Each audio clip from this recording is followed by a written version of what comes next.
Ditata nilavite Fasiaro na lalandava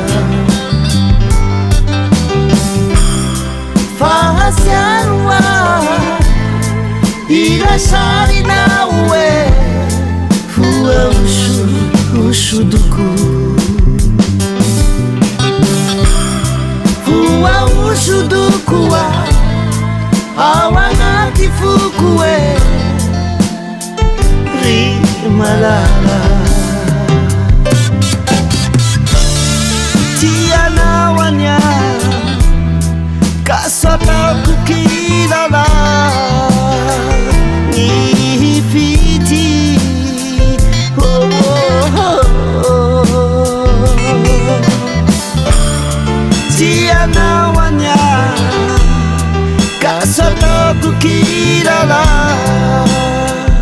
Nifiti oh, oh, oh.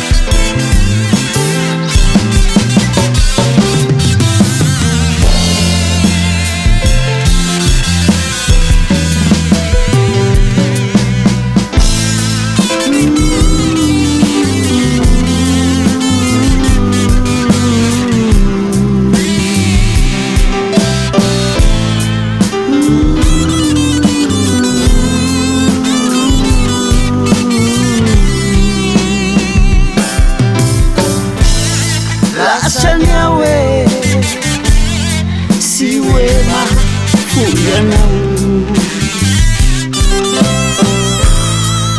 Sanyawe siwe hanadinwanau Sanadinwanawanya ditatani lavite Fasiaro na lalandava Fasiarua Irasari na ue Fua usuduku Fua usudukua Awana kifukue Rimalala Tiana wanya Kasata kukilala Nifiti oh, oh, oh. Tiana wanyawe Kasata kukilala